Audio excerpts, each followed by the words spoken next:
Asimismo, ¿cuáles son los delitos que nuestra legislación considera que están vinculados a organizaciones criminales como por ejemplo narcotráfico, como por ejemplo lavado de activos, como por ejemplo trata de personas, como por ejemplo delitos ambientales, minería ilegal, etcétera? El día de hoy vamos a desarrollar una clase procesal práctica, fácil de entender,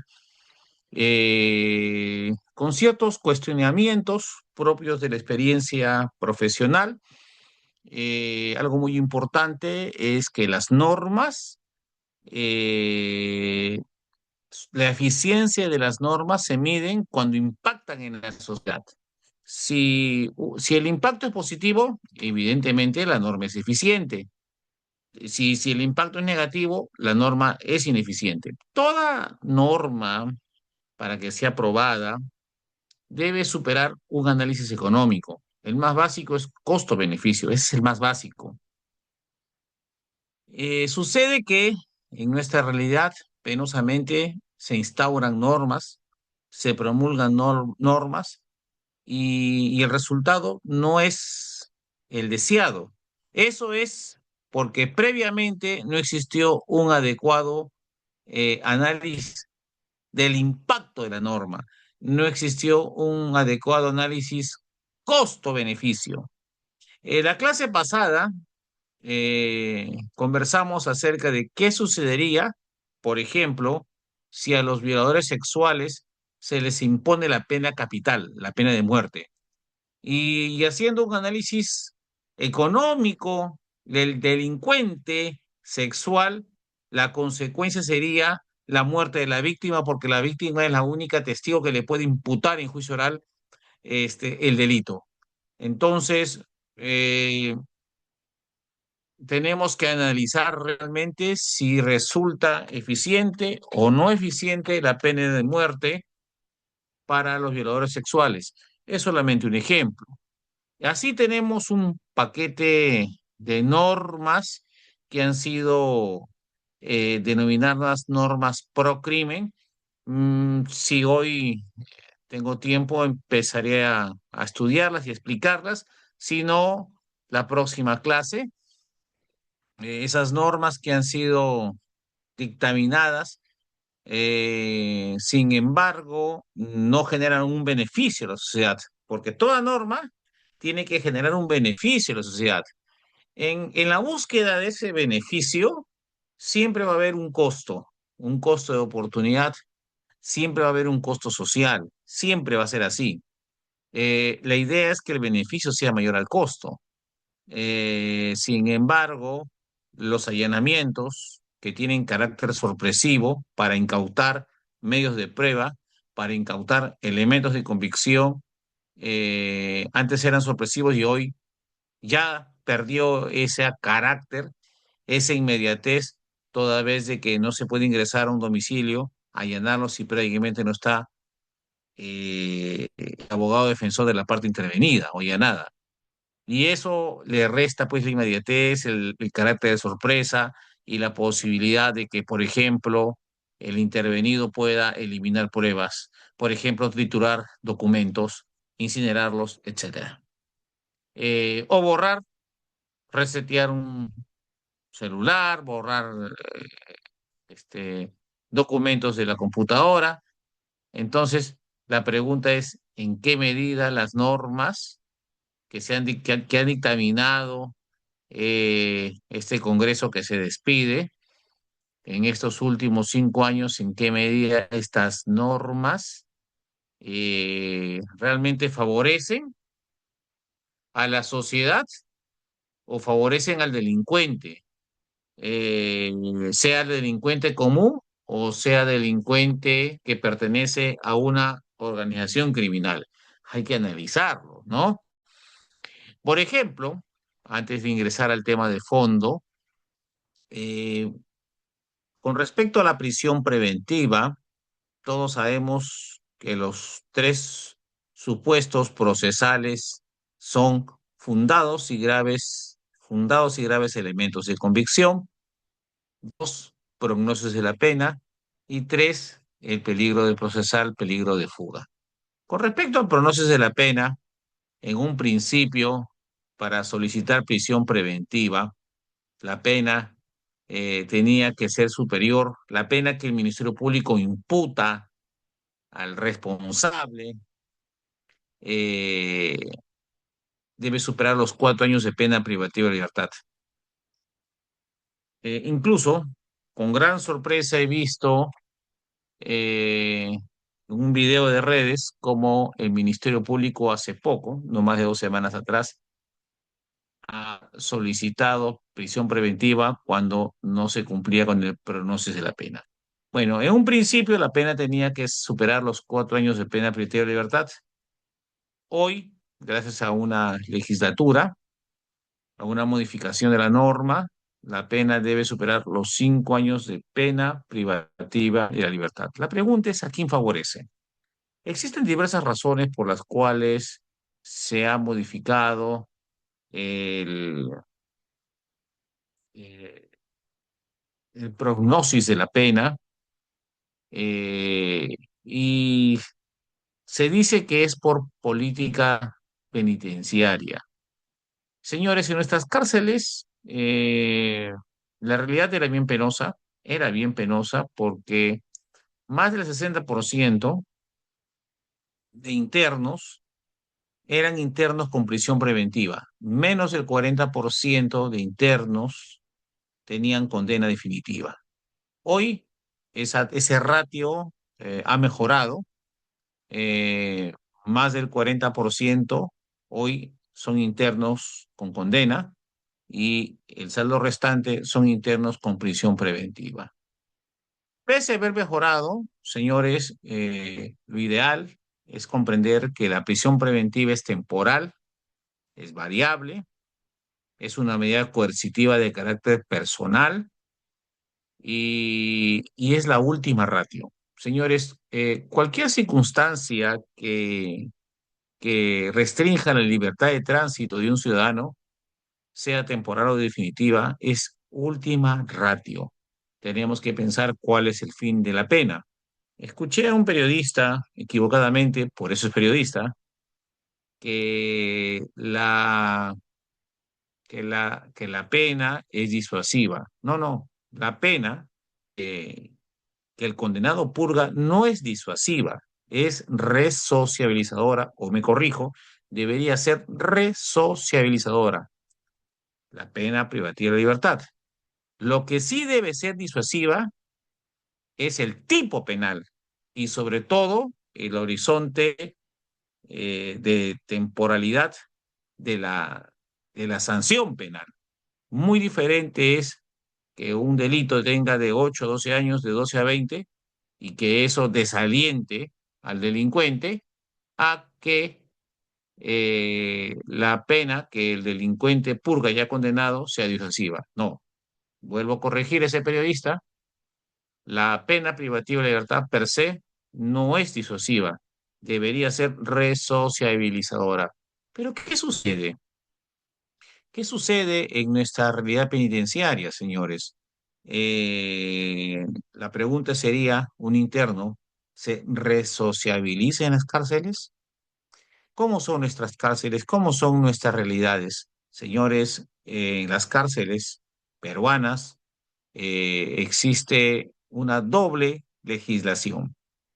La legislación propia de nuestro ordenamiento jurídico, de todos los ciudadanos, y en el seno de todo centro penitenciario está la ley canera, que es la legislación de los internos. Una ley muy severa para los propios internos. ¿Y esto qué quiere decir? De que en los centros penitenciarios existe su propia ley, su propia forma de vida, su propia administración. Es una norma no escrita que convive paralelamente con nuestro ordenamiento jurídico. Y esta administración a propias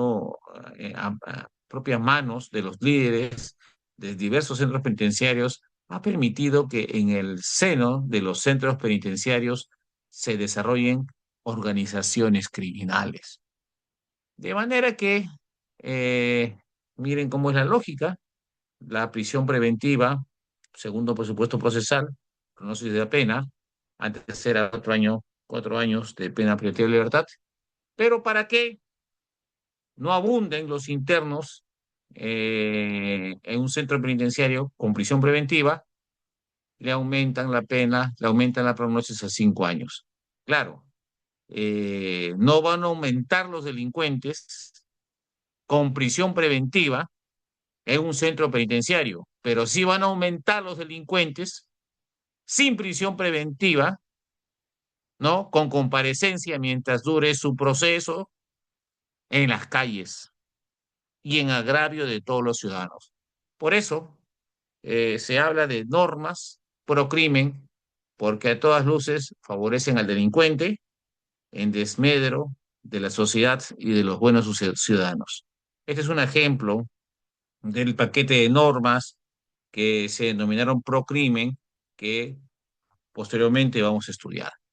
El día de hoy vamos a estudiar el crimen organizado, pero vamos a empezar por los actos de investigación. La investigación preliminar, la investigación llevada a cargo del Ministerio Público.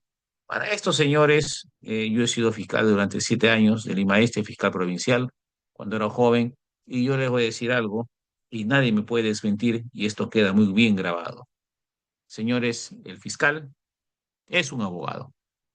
Punto.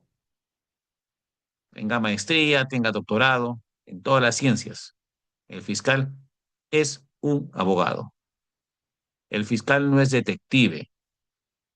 El fiscal no es perito. El fiscal no es investigador. Señores, muy importante que el fiscal se ubique en sus capacidades. Y es por eso, bien con la manito, y es por eso que la Constitución debe ser corregida. Porque tenemos el Ministerio Público con mandato constitucional, pero también tenemos a la Policía Nacional del Perú con mención constitucional.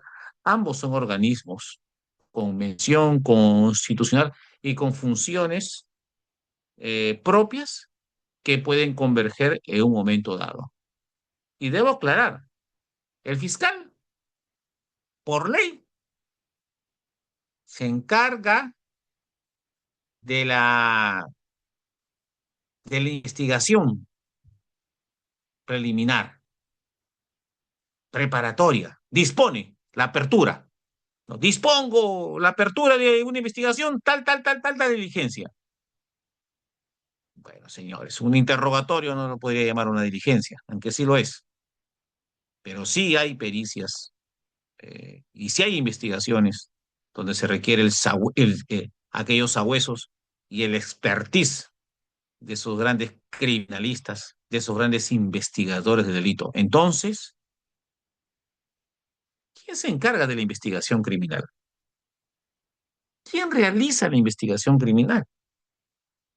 ¿La Policía Nacional o el Ministerio Público? Y debe quedar claro, porque esto lo hemos sustentado incluso en el Congreso, para que se sepa y para que aprendan.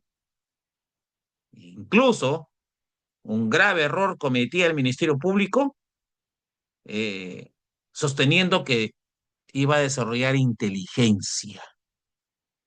Realmente es un atrevimiento y ofensa al conocimiento sobre lo que es inteligencia. No hay que confundir inteligencia con actos de investigación. La inteligencia es antes de que el hecho suceda. La investigación criminal es después de que el hecho suceda. No es lo mismo. Entonces, ¿cómo debemos entender la Constitución y cómo debemos entender al Código Procesal Penal con respecto a las prerrogativas que tiene el representante del Ministerio Público una vez que conoce la noticia crímine?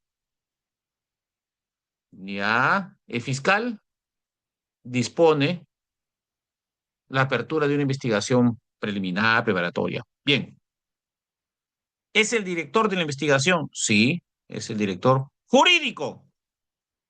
¿Escuchó? El fiscal es el director jurídico,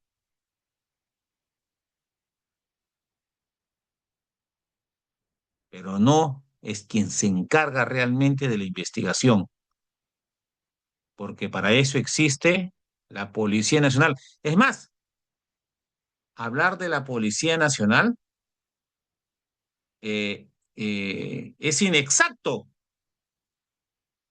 Debería decir, de la investigación del delito se encarga la Policía Criminal, que es una especialidad que tiene la Policía Nacional de Perú. Solamente el policía criminal está en condiciones, está preparado para investigar un delito que está dispuesto así en una carpeta fiscal. Esto significa, señores, que el fiscal tiene su función de evaluar los medios de convicción que el policía criminal, que el pesquisa le lleve, porque eso sí, el pesquisa investiga el delito y le lleva al fiscal. Elemento de convicción. Ahí está, la transcripción de una escucha. Toma, señor fiscal. Foto, tome, señor fiscal. Video, tome, señor fiscal. Flagrancia, detención, acta, tome, señor fiscal. Policía entrega, pone en manos del fiscal. Y el fiscal, ¿qué hace? Califica jurídicamente. Si lo que recibe es delito o no. Y si lo que recibe es suficiente y de acuerdo a eso, por ejemplo, me voy a proceso inmediato si es suficiente. Y si no es suficiente, entonces apertura investigación preliminar y sigue investigando. Y si solamente faltan algunas diligencias, el plazo será muy corto. Y si faltan diligencias, un plazo mayor o amplio el plazo. En fin, es muy importante comprender, señores, la función del representante del Ministerio Público en la investigación criminal. Sí es el director de la investigación, pero jurídico, jurídico, conduce la investigación de manera jurídica y así ha sido corregido ahora el Código Procesal Penal gracias a un gran maestro que tengo que resolverme el nombre, una persona muy respetable y anónima, y debo conservar su anonimato, pero es el responsable que muchas normas hayan sido modificadas para bien, hombres de gran sabiduría, para bien. Hemos trabajado muchas normas a favor de la ciudadanía y en contra de la delincuencia. Entonces, el fiscal conduce la investigación, sí, pero jurídicamente. El fiscal no está escuchando, no está interceptando, no está siguiendo, tomando fotos, filmando. No lo hace. Lo hace el policía. Capaz eso muchas veces le hace pensar al Ministerio Público que está encima del policía. Se equivoca. Cada una tiene una función por mandato constitucional y debería haber respeto. Pero bueno,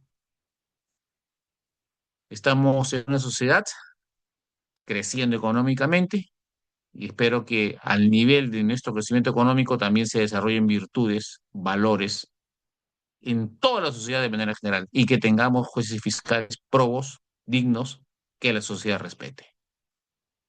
Entonces, vamos a estudiar la investigación criminal de estos delitos propios de una organización criminal. Una investigación criminal a cargo del pesquisa, del policía criminal, pero dispuesto por el fiscal. A continuación voy a compartir ciertas diapositivas que nos van a permitir, señores, estudiar la investigación de los delitos de organización criminal.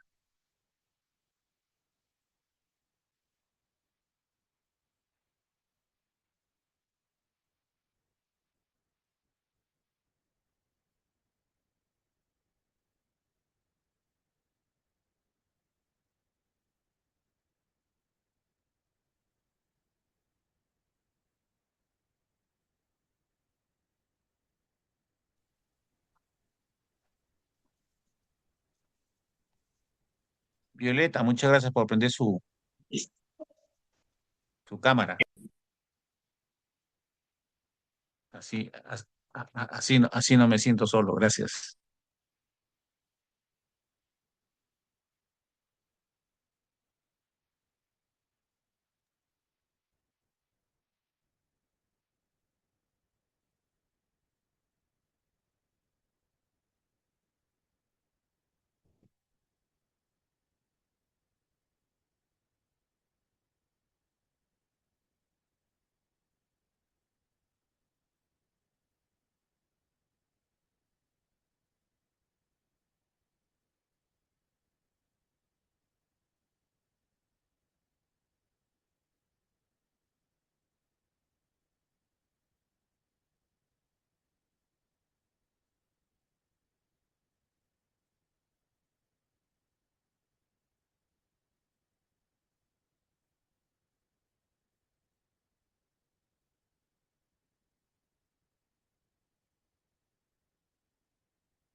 Bien, empezamos, señores. Voy a leer cada párrafo y luego de ello voy a comentar.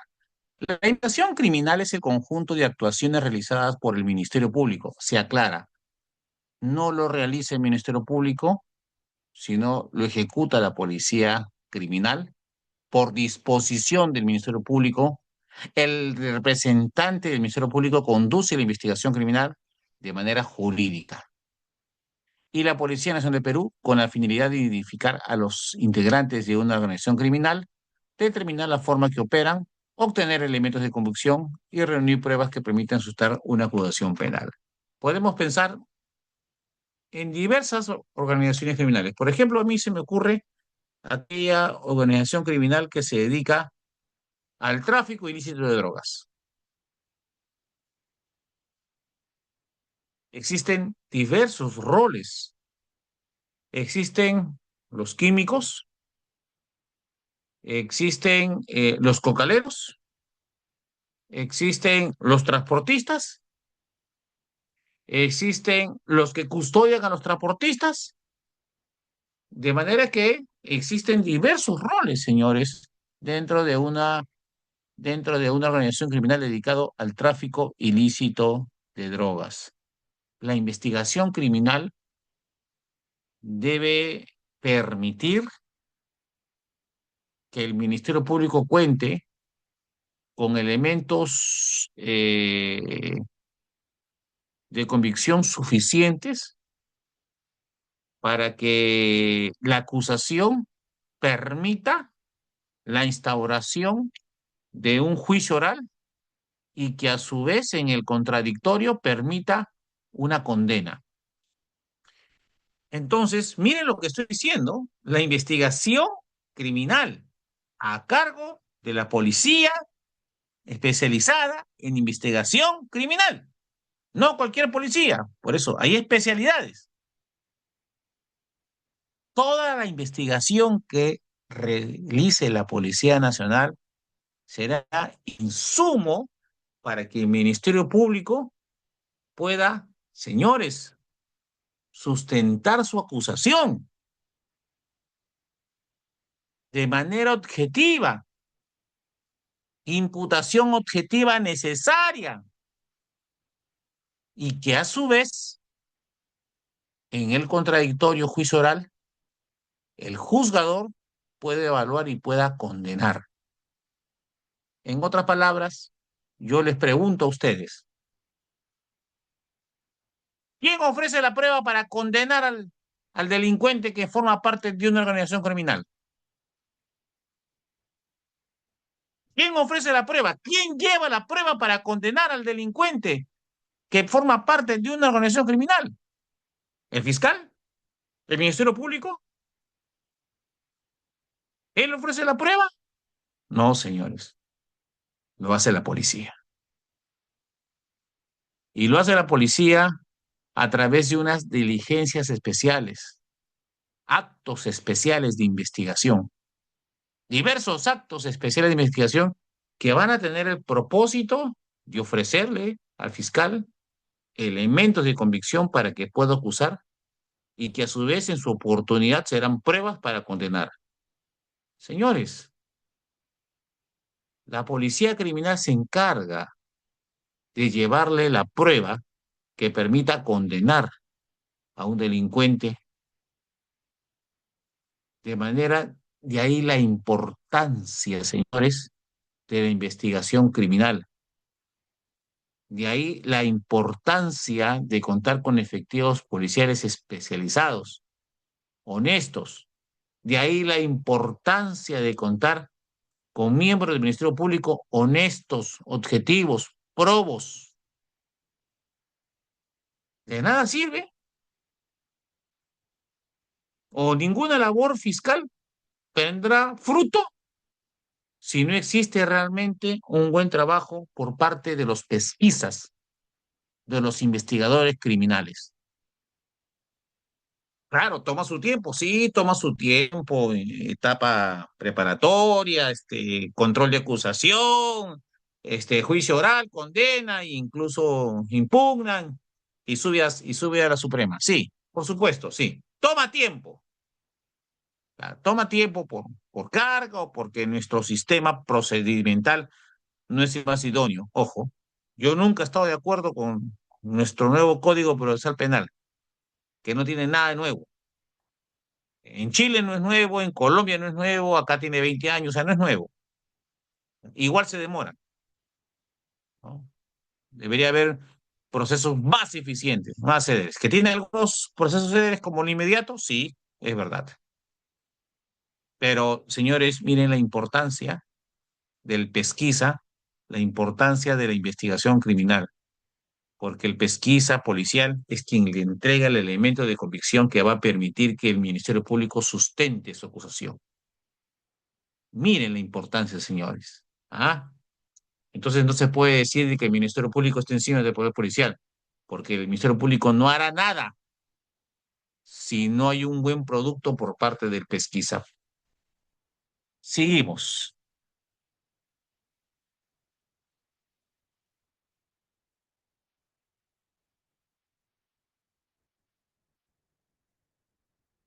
Las diligencias preliminares constituyen la primera etapa de la investigación penal, durante la cual el Ministerio Público verifica si existen suficientes elementos de convicción que justifiquen iniciar una investigación preparatoria formal. En los casos de crimen organizado, esta etapa reviste especial importancia porque permite identificar a los miembros de la organización. A ver, señores, podemos identificar a los miembros de la organización. ¿De qué manera? ¿Mm? Con interceptación telefónica, óbice, seguimiento, también. De esa manera, señores, con óbice, con seguimiento, interceptación telefónica, el pesquisa va construyendo la complejidad de la organización criminal y la función de cada uno. El financista, el tesorero, el logístico, el transportista, el químico, el que da seguridad, el enlace con el enlace con Colombia, el enlace con Bolivia, el enlace con México. Entonces, miren qué interesante. Ya el pesquisa en su informe policial le lleva al fiscal la organización criminal completamente desarrollada. Cabecillas, mando medio, la base, y cómo interactúan ellos, y la función de cada uno de ellos. No se puede imputar organización criminal si no se explica la jerarquía y las funciones de cada uno de ellos. ¿Cómo me llamas? Estoy escuchando este curso. No se escucha nada. No, ¿por qué es demorado? Ah, Voy a...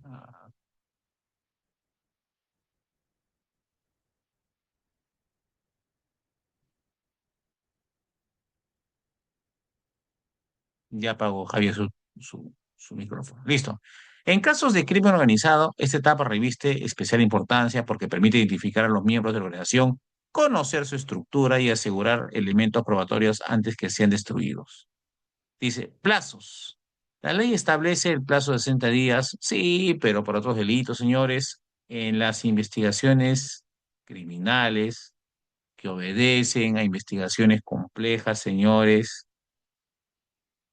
el plazo es mayor. Un segundo, por favor, que me está timbrando acá.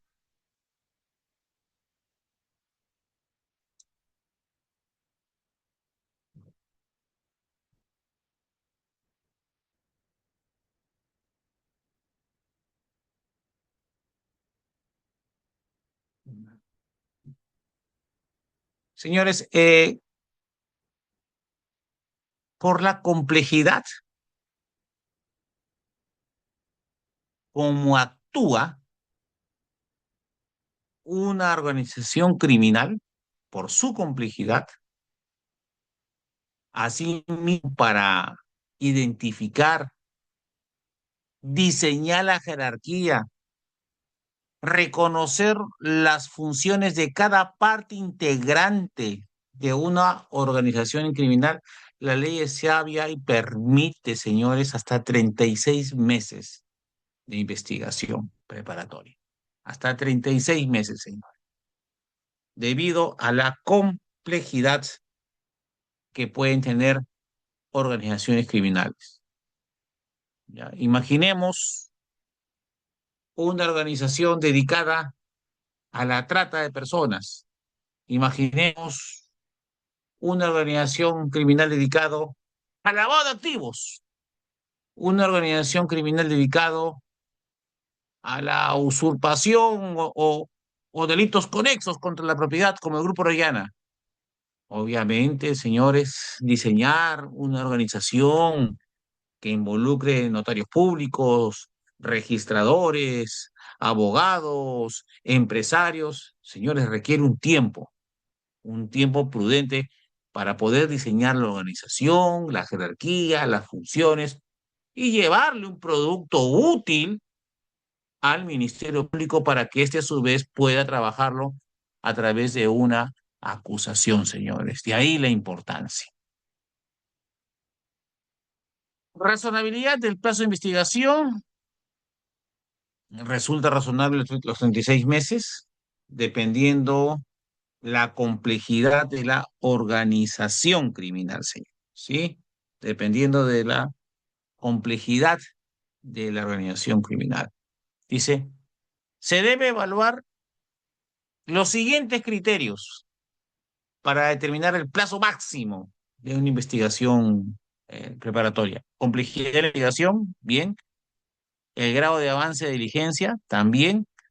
La realización de actos de investigación útiles, idóneos, siempre. ¿Idóneos para qué?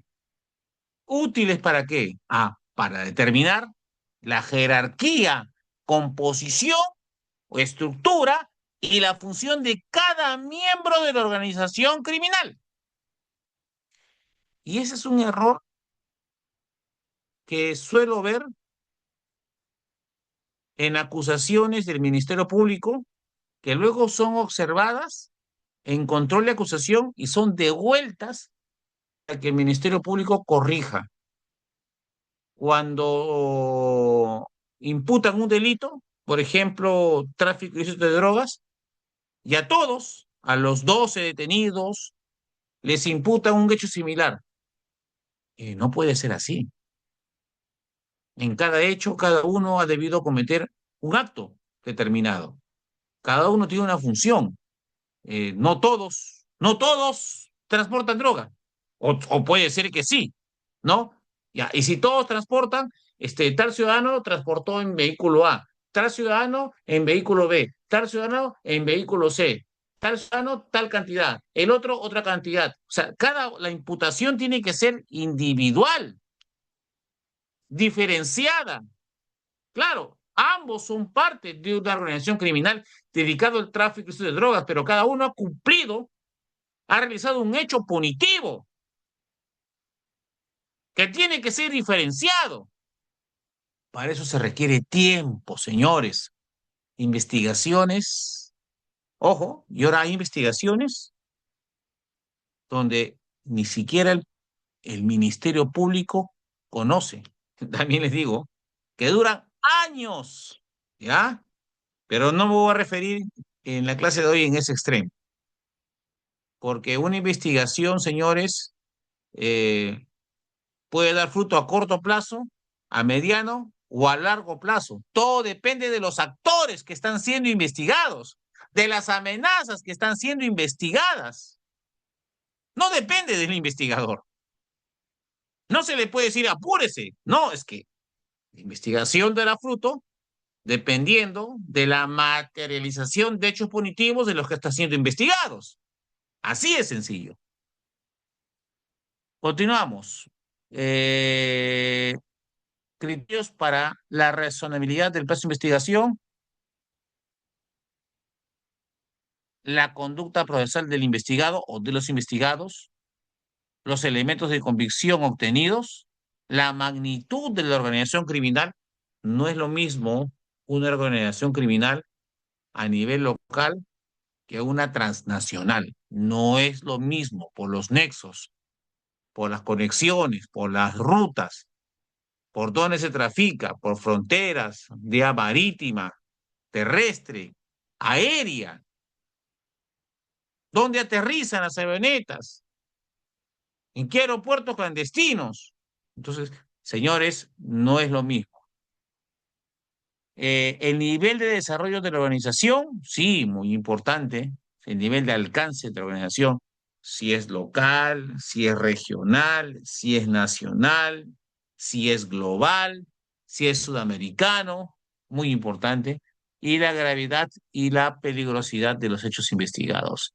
E incluso, señores, existen agentes infiltrados en el seno de organizaciones criminales que cumplen el rol de informantes, agentes que participan y son miembros de una organización criminal, pero en calidad de informantes. Entonces, esta investigación puede durar años, señores, y obviamente es una investigación paralela a lo que el Ministerio Público ha podido disponer por razones evidentes.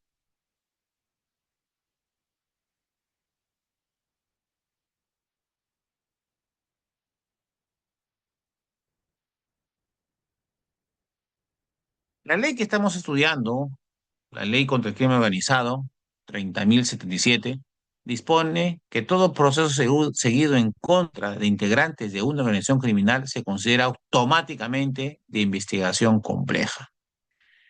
¿Qué implica una investigación compleja? Vamos, mayor duración de la investigación preparatoria, hasta 36 meses, como se dijo.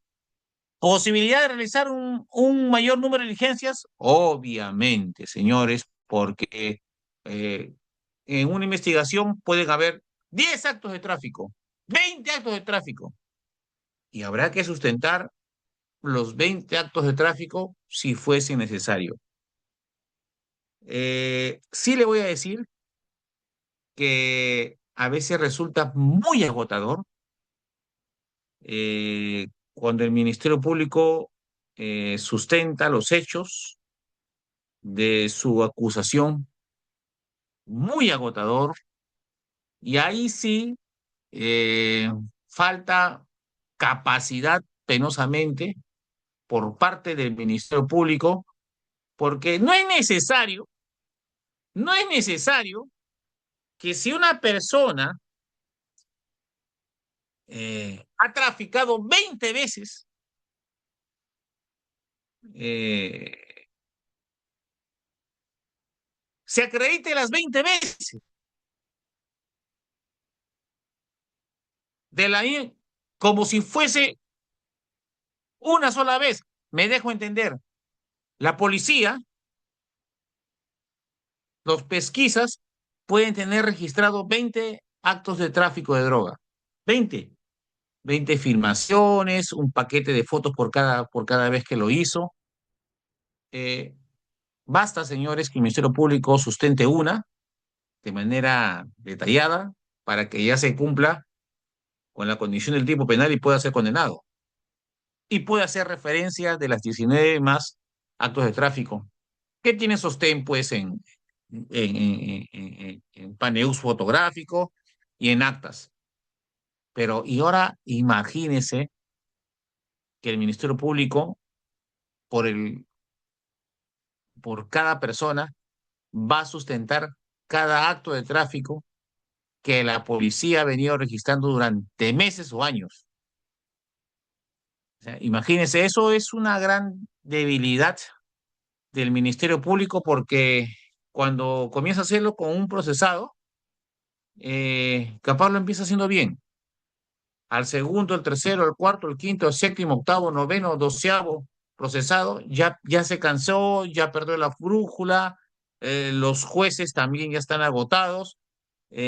Señores, eh, la eficiencia significa obtener un resultado favorable y muchas veces no se requiere cantidad, sino calidad para ser eficiente. Entonces, les digo esto porque el policía, el pesquisa, todo va a filmar, todo va a grabar. Cuando está escuchando, está interceptando, todo está grabado, todo es transcrito, toneladas de hojas. Ya el fiscal tiene que tener un buen criterio y ser prudente cómo utiliza lo que el policía le entrega en toneladas de actas, en toneladas de hojas. Sería cómico de que el Ministerio Público se ponga a leer todas las conversaciones grabadas, ¿no? Interceptadas. No sería útil. No, pero en estas toneladas hay 10 comunicaciones donde se acredita el tráfico. Sí, está bien. Concentremos en la conversación puntual. Por eso, pero sí el policía tiene que conservar todas las comunicaciones, todas las transcripciones, así sean toneladas. Por eso el rol del Ministerio Público es muy importante para que realice un discernimiento de qué prueba resulta más útil que otra. Existen elementos de convicción fuertes y existen elementos de convicción débiles. Existen elementos de convicción más fuertes que otros. Y el Ministerio Público, que recibe toda la investigación de pesquisa, debe tener criterio y debe conservar o separar los elementos de convicción más fuertes que permitan sustentar y acreditar su acusación. Porque no es por montón. No resulta eficiente, resulta agotador y algo muy penoso, que el fiscal él mismo se agota, se confunde, se contradice y eso favorece a la defensa en perjuicio de todos los ciudadanos. ¿Qué más implica una investigación criminal, señor? Eh, Posibilidad de realizar un mayor número de diligencias, sí. Mayores escuchas, sí. Mayores seguimientos, sí. Coordinación entre diversas autoridades nacionales e internacionales, por supuesto. Uso de técnicas y especial de investigación, sí, las que vamos hoy día a estudiar. Análisis de gran cantidad de pruebas documentales, financieras y tecnológicas, sí. Pero vuelvo a repetir, a mayor investigación, mayores elementos de convicción. A mayores elementos de convicción, el fiscal tiene que tener un criterio de separar y quedarse con los elementos de convicción más fuertes que le permiten la eficiencia en la sustentación de su acusación. No es cantidad, es calidad. Y lo mismo, en sentido contrario, para la defensa técnica.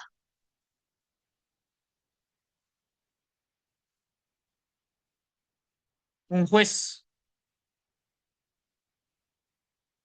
un gran juez supremo. Fui su discípulo ya hace muchos años, allá por el 98. Me enseñó y dijo, yo cierro mis ojos y escucho al Ministerio Público. Yo sé que al frente está el acusado y cierro mis ojos y escucho a la defensa del acusado. Y lo único que le pido a la defensa del acusado es, dame una sola prueba que demuestre su inocencia. Espero haber sido claro con ese ejemplo. No es cantidad, no lo es calidad. Pero obviamente estamos en la investigación criminal de una organización criminal y existe toda una división de pesquisas de policías criminales, toda una división, todo un equipo investigando a una organización criminal. Y cada pesquisa que forme parte del equipo va arrojando elementos tras elementos, tras elementos, tras elementos de convicción. Y los elementos de convicción son abrumadores.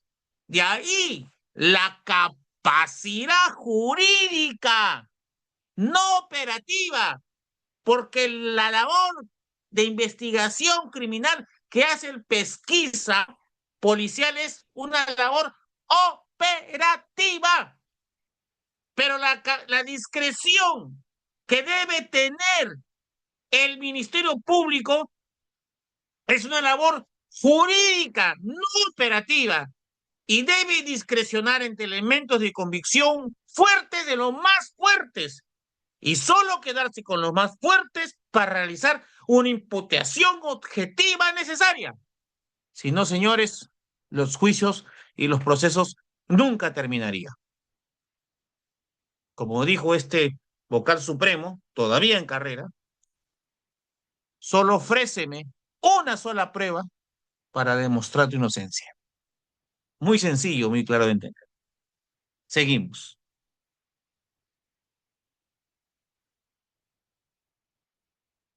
Voy a revisar la norma, a ver, permítame un segundo, por favor.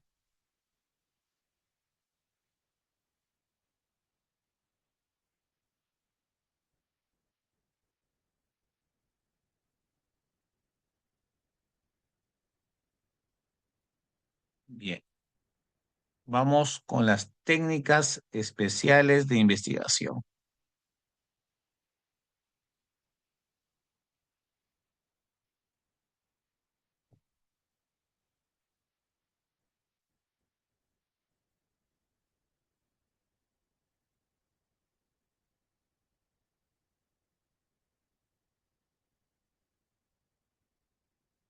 ¿Cuándo aplicar las técnicas especiales de investigación?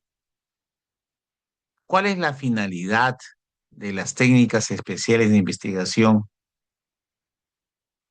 ¿Por qué son especiales? ¿Por qué es una técnica? Dice, ya le voy a decir, existe una diferencia entre la técnica y la ciencia. El derecho es una ciencia. ¿Por qué? Porque tiene su método y tiene su filosofía. ¿Y cuál es el método? El proceso penal. ¿Y cuál es la filosofía? Que la pena debe rehabilitar al condenado. Listo. Y toda ciencia tiene su método y su filosofía, pero la técnica no tiene filosofía. La técnica tiene método o procedimiento, pero no filosofía. La técnica coadyuva a la ciencia. La técnica permite hacer ciencia. Entonces, si hablamos de técnicas, hablamos de procedimientos, pero no hablamos de cualquier técnica. ¿Estamos hablando de un interrogatorio? No. ¿Una testimonial? No. ¿Una confrontación? No. ¿Un careo? No. Entonces no es cualquier técnica. No, no es cualquier técnica. Y si no es cualquier técnica, ¿lo puede realizar el fiscal? No. ¿Por qué? Porque el fiscal no es investigador, el fiscal no es criminalista, el fiscal no es sabueso, el fiscal necesita del expertise y conocimiento de la policía criminal. Por eso son técnicas especiales que solo un especialista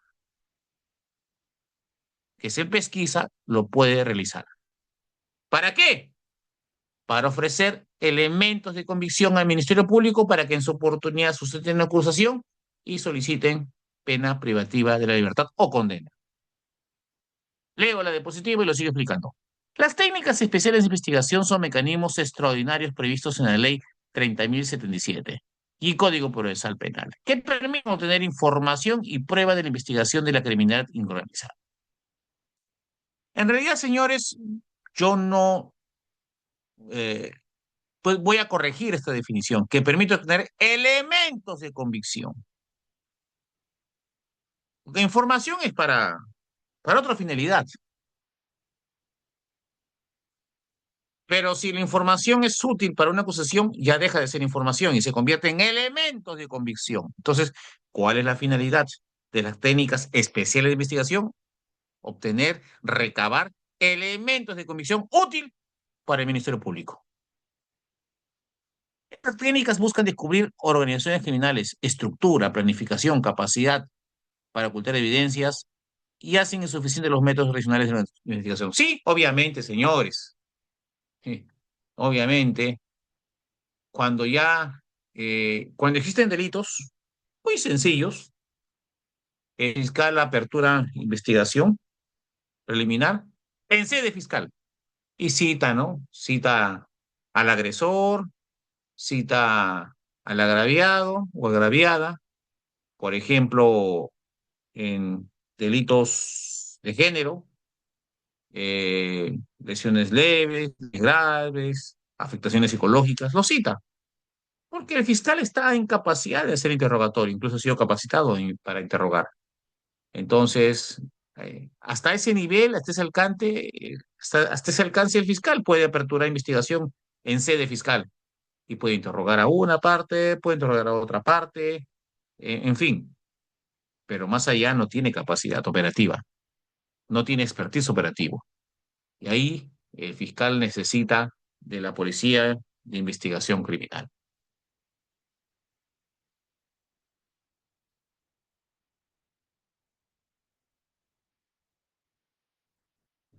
Todos los elementos de convicción que el Ministerio Público pueda recabar por parte del pesquisa policial va a permitir primero identificar la organización criminal. ¿A qué se dedica? Lavado de activos, trata de personas, minería ilegal, delitos tributarios, contrabando. ¿A qué se dedica? ¿Ah? Narcotráfico.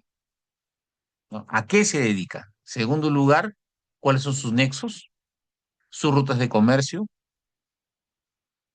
cuál es su mercado, cuáles son sus líderes, la jerarquía de sus líderes, la composición personal de miembros en número y funciones, cómo se interrelacionan, cuáles son sus fuentes de financiamiento, cuál es su capacidad operativa, cuál es su capacidad disuasiva, cuáles son sus nexos con el gobierno regional, sus nexos con el gobierno local, sus nexos con el ejecutivo, cuáles son sus nexos con el Ministerio Público, cuáles son sus nexos con la policía local, cuáles son sus nexos con el Poder Judicial, porque penosamente somos testigos de que hoy purgan prisión preventiva a un conductor de televisión con nexos en el Poder Judicial, nexos en el Ministerio Público y nexos con personas que están involucradas en qué cosa? En minería ilegal. No voy a entrar en detalles, creo que usted me entiende. ¿Y cómo llegamos a ese nivel? ¿Cómo llegamos a identificar esas barras de oro traficadas, por ejemplo? A través de estas técnicas especiales de investigación. Obviamente, el alcance del Ministerio Público no es operativo, es jurídico. Entonces, De ahí la importancia, señores, de ahí la importancia del pesquisa. ¿Mm? Características, pero perdón, voy a leer. La finalidad principal es identificar a los integrantes de la organización, conocer su forma de operar y reunir, corrijo, elementos de convicción que permitan su desarticulación. A ver, acá hay algo que tengo que yo complementar. A ver, acá hay algo. A ver,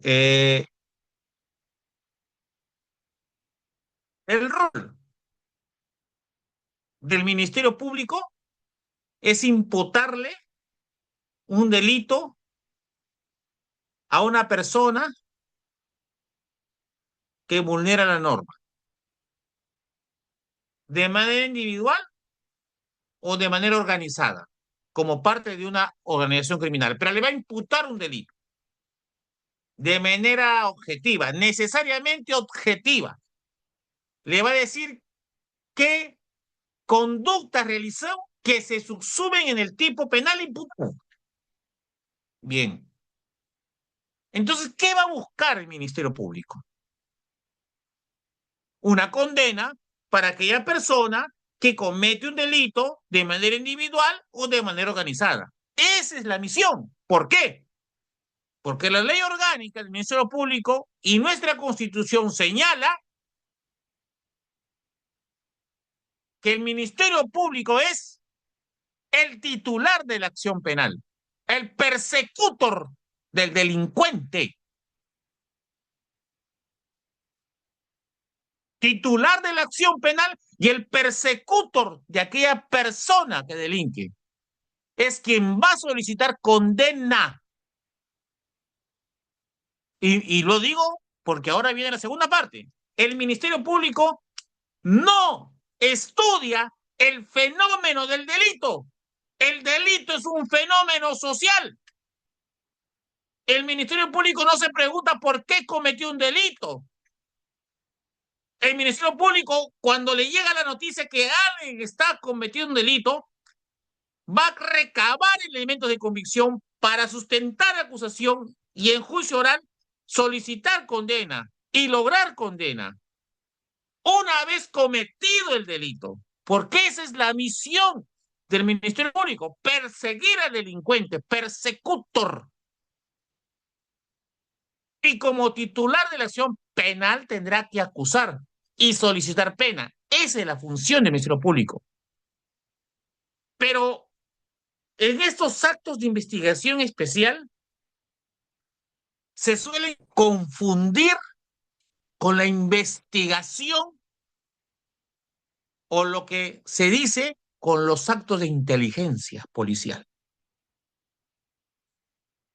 Y no voy a profundizar en este tema, pero sí voy a explicar algo. Un acto de investigación policial, investigación operativa, sí tiene la finalidad de desarticular una banda. Un acto de investigación sí tiene la finalidad de desarticular una banda antes que comete un delito. Ese es un acto de investigación, perdón, de inteligencia policial. Gracias a la inteligencia policial podemos desbaratar bandas antes que cometan un delito. Pero cuando ya cometieron un delito, no es la intención desarticular la banda criminal, perdón, la organización criminal, sino el propósito del Ministerio Público es lograr la condena de los partícipes de esa organización criminal, que es muy diferente. El Ministerio Público investiga una vez cometió el delito, actos de investigación preliminar. Antes de que se cometa el delito, no se llama investigación, se llama inteligencia. Y tiene otro propósito, que es desarticular una banda, desarticular una organización criminal o neutralizar una amenaza en contra de la sociedad. De eso se encarga la inteligencia policial, inteligencia operativa. La DIRIN, de eso se encarga. Pero una vez cometido el delito, ya no se habla de inteligencia, se habla de investigación criminal, porque el crimen ya está cometido. Y el propósito del Ministerio Público no es desarticular la banda, ni la organización criminal. El propósito es lograr una condena para aquellas personas que cometieron un delito. Es muy diferente, muy diferente. Muchas veces los hombres de inteligencia policial permiten que sigan cometiendo el delito. Ah, por alguna razón lo permiten, porque son actos de inteligencia, son actos administrativos, no son actos fiscales y ni menos judiciales.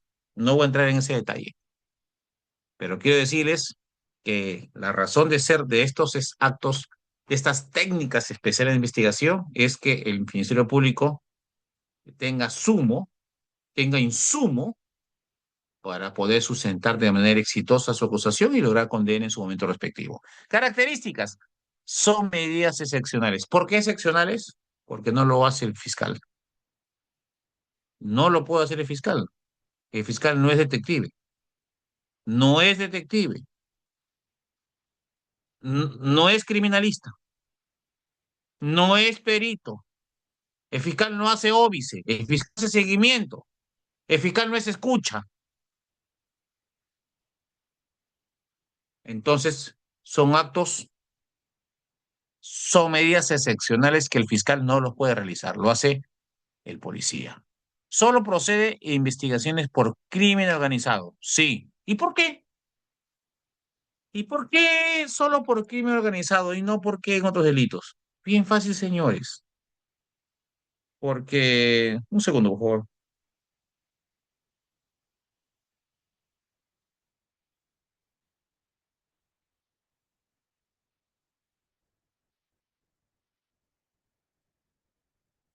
Muy fácil, señores.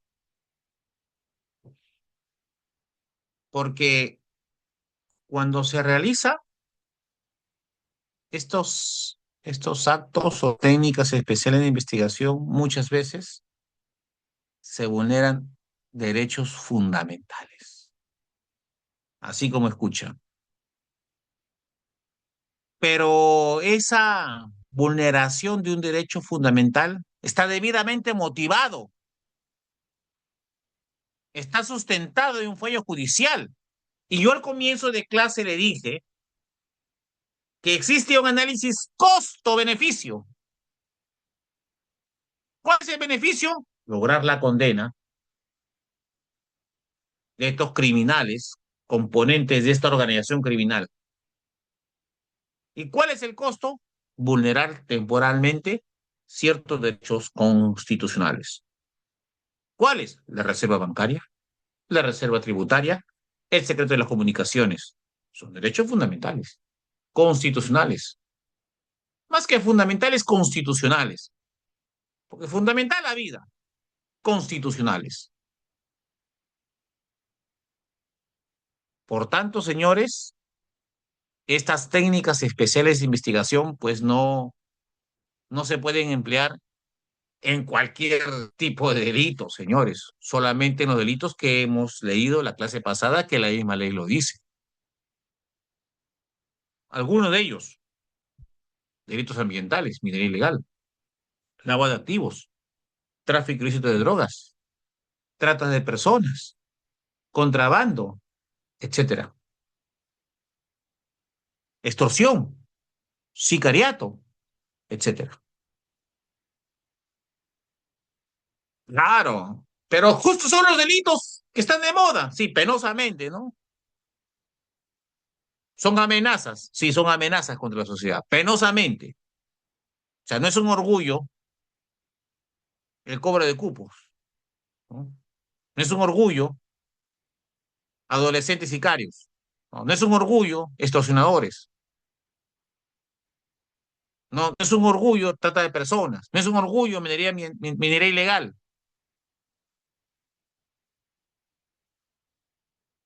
pero no es todo el universo de delitos, no, solamente aquellos delitos que la norma señala que son cometidos por una organización criminal. Claro, pero son varios, sí, son varios, por supuesto. ¿Y por qué? Ah, porque estos actos o técnicas especiales de investigación, en cierta manera, pueden vulnerar derechos constitucionales. Y lo vulnera, como lo vemos, como lo veremos luego. Dice, ¿debe respetar? Sí, a ver, no es que deba respetar. Justamente estas técnicas especiales son autorizadas por el Poder Judicial en un fallo debidamente motivado, si no la investigación es nula.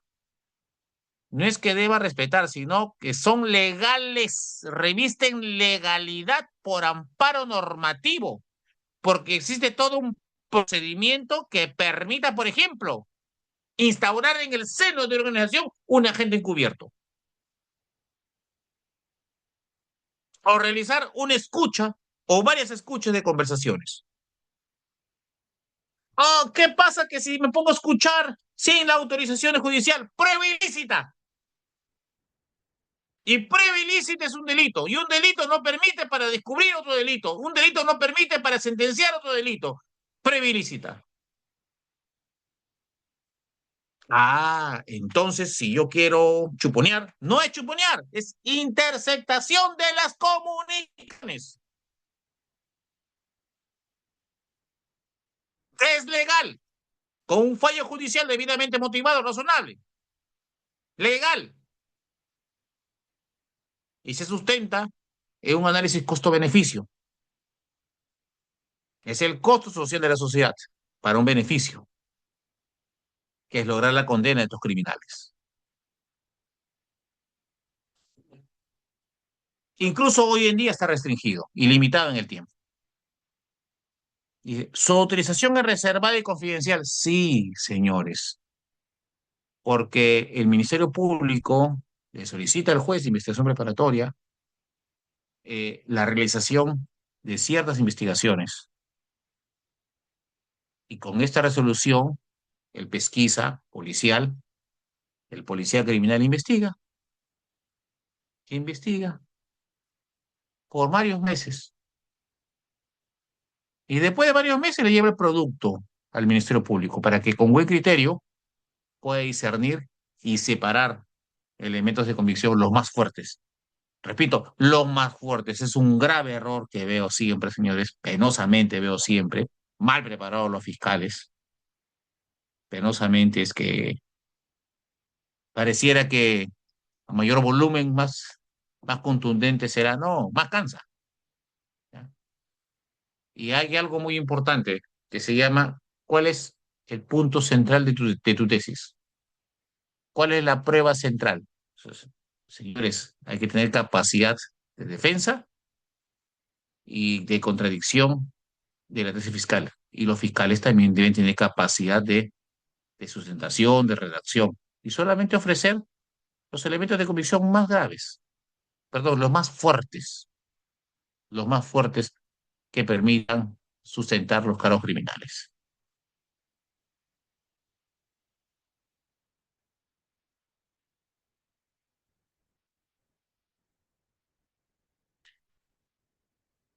Requisitos necesarios para que el juez de investigación preparatoria, un fallo motivado, dé por aprobado el requerimiento, declare fundado el requerimiento de investigaciones especiales. Dice, requisitos para su aplicación. Debe ser idónea.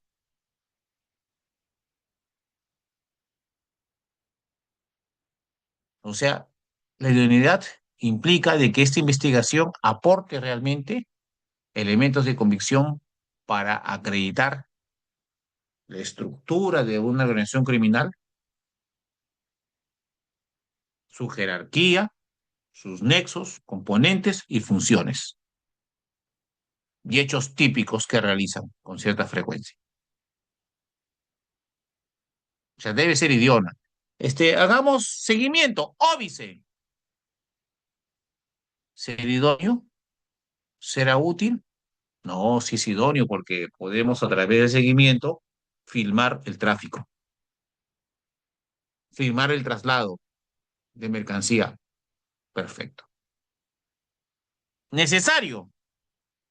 Algo necesario es que otra investigación no traería los mismos resultados. O sea, si no hay seguimiento, no hay forma de acreditar la ruta de tráfico, la extorsión, la amenaza. Es necesario porque no hay otra técnica que pueda suplir a esta y que traiga los mismos resultados. Entonces es muy importante el criterio de necesidad e indispensable, porque sin esta técnica es imposible que el Ministerio Público pueda desarrollar su acusación fiscal, su tesis fiscal.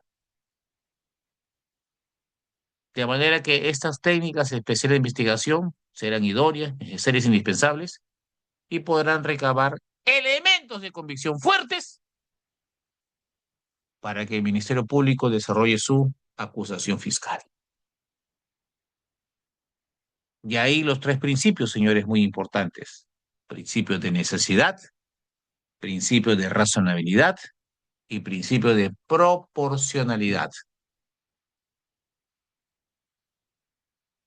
Necesidad cuando no exista otro método de investigación que genere el mismo resultado. Razonable, razonable a razón de la investigación que se va a realizar. ¿Cómo usted va a solicitar el levantamiento de la reserva bancaria para agricultores cocaleros? Es un absurdo. Ellos viven el del día a día. Es inoficioso. No resulta razonable. Proporcional. Proporcional en la medida de que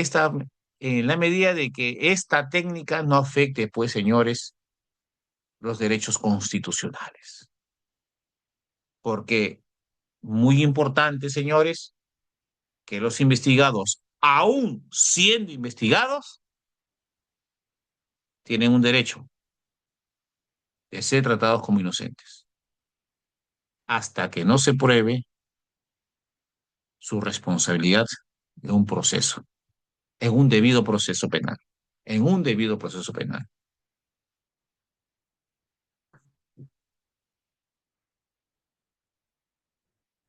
Control judicial. Las autorizaciones del pesquisa emana de una sentencia, perdón, de una resolución judicial. Dice así, la resolución que autoriza estas técnicas especiales de investigación deben estar debidamente motivadas, precisar su forma de ejecución, el lugar, el tiempo, indicar el alcance, señalar su duración y el juez debe resolver dentro de 24 horas. ¿Y por qué tan rápido? Por la necesidad de investigación, señores. ¿Quién lo solicita? El Ministerio Público. En la práctica, ¿quién lo solicita? El pesquisa. El policía, el pesquisa, acude al fiscal y le dice, señor fiscal, requiera, por favor, técnicas especiales de investigación. Y el fiscal hace lo propio y en 24 horas el juez resuelve. Punto, señores.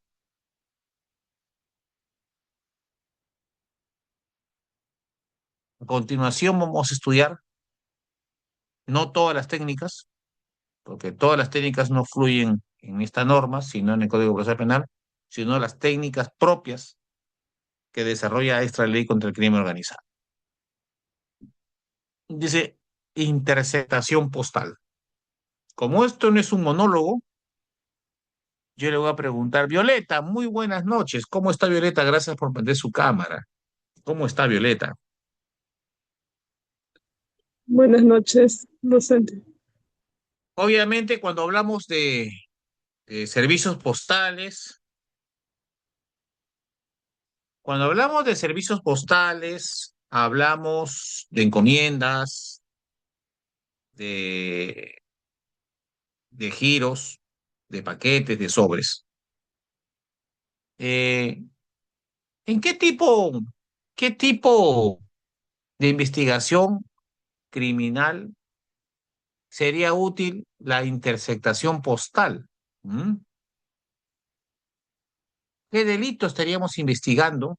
En qué delito sería útil solicitar que podamos interceptar las encomiendas, los sobres, las cartas? ¿En qué delito? ¿Mm? Porque no todos los delitos serían iguales. Podría ser útil, mira, podría ser útil, necesario en un lavado de activos. ¿Mm? Los demás compañeros, ¿qué opinan? ¿Ah? ¿Sería útil, necesario acudir al juez y decirle, señor juez, estoy investigando una organización criminal dedicada al lavado de activos? Por tanto, solicito que me autorice que al pesquisa intercepten todas las encomiendas, todos los sobres, todas las cartas, todos los paquetes que van y vienen. ¿Sería idóneo? ¿Sería útil, necesario? ¿Usted qué opina, Violeta? ¿Mm? A ver, somos 16 participantes. Somos varios.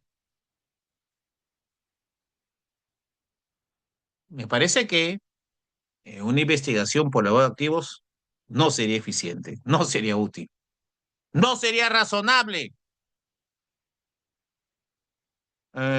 Minería ilegal tampoco, no sería útil, no sería razonable,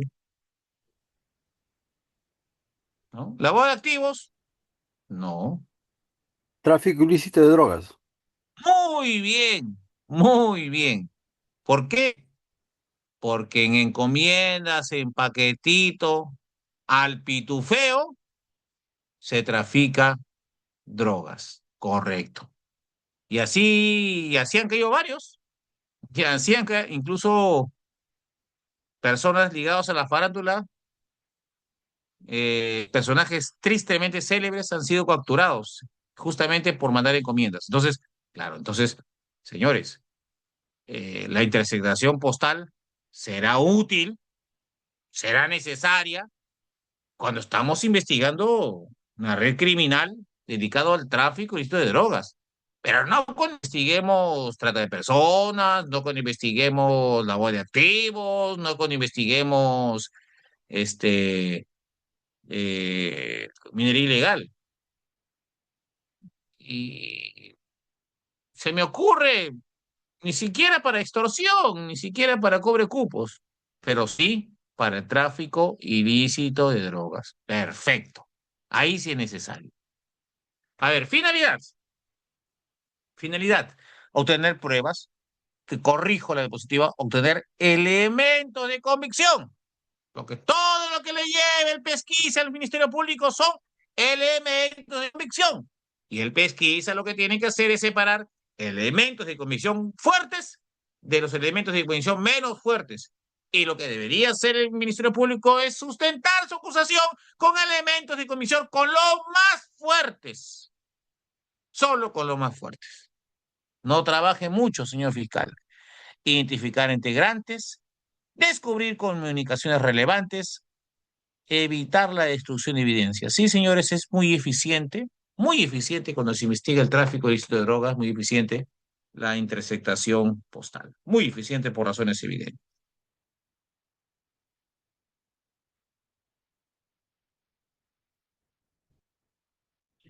Límites. Solo puede interceptarse la correspondencia vinculada con el delito investigado, obviamente, porque si no, estaríamos vulnerando derechos constitucionales de personas que no son parte de la red criminal, obviamente. Debería evitarse afectar la correspondencia de personas ajenas, sí, obviamente. E incluso, eh, si la correspondencia no guarda relación con el delito, se cierra y que siga su proceso de remisión. Ah, pero si la correspondencia, acá está la prueba, acá está el tráfico. Ah, eso se llama incautación. Ah, si encontramos en este paquete droga, lo incautamos, pues, porque la encomienda y la droga, per se, es un gran elemento de convicción. El formato de quien envía y el formato y las características de quien debe recibir son elementos de convicción y muy graves, muy fuertes.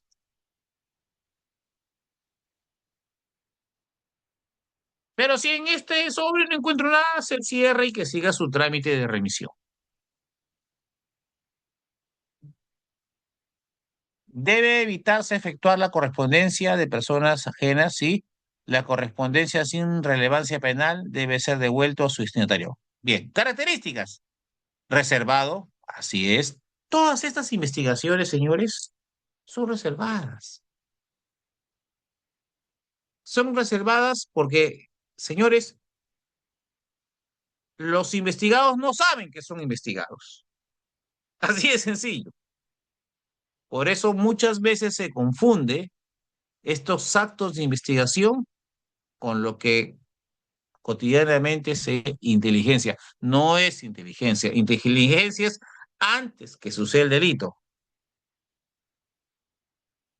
Después que sucede el delito, después que el Ministerio Público tiene conocimiento de la noticia crímenes, ya no es inteligencia, es investigación criminal. Entonces, muy importante de que tiene carácter reservado. O a usted como Ministerio Público le va a decir, señores presuntos traficantes, les adjunto la resolución judicial donde el señor juez de investigación preparatoria me permite a mí, fiscal provincial, y a mi equipo técnico, realizar interceptaciones telefónicas de los dispositivos móviles que usted y su organización criminal realiza. Es un absurdo, pues, señores. Sino cómo se recaba los elementos de convicción. Es reservada, ¿correcto? Se ejecuta inmediatamente, obviamente, obviamente, pero hay algo muy importante en una organización criminal, la continuidad de los delitos. Una organización criminal siempre, de manera constante, va a cometer el mismo delito u otros delitos, siempre. Y esa es la gran diferencia de las bandas, que se juntan varios que en plural realizan un golpe criminal. Y luego, cada uno por su lado.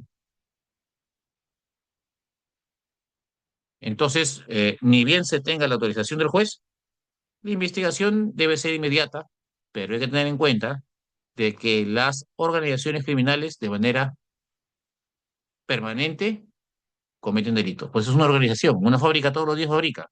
Ya, una organización criminal todos los días delinque. Así de sencillo. Y debe respetar el plazo previsto en el Código Universal Penal. Bien. Con respecto a la interceptación postal, sí no me preocupa mucho con respecto a los plazos, pero hay otra investigación especial que sí me preocupa y le voy a explicar por qué. Interceptación de de las comunicaciones. Acá sí, señores, muy importante. Un segundo, por favor.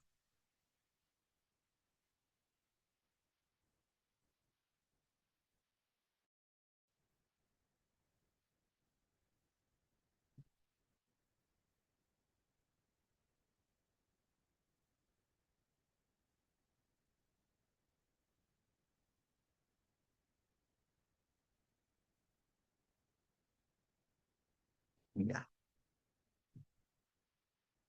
Hay una norma que se le dice procrimen, que lamentablemente, bajo la idea de que las investigaciones no pueden ser eternas, eh, la interceptación telefónica debe tener un plazo. Y este plazo es de 60 días. Ah, prorrogable, 60 días más, 120 días.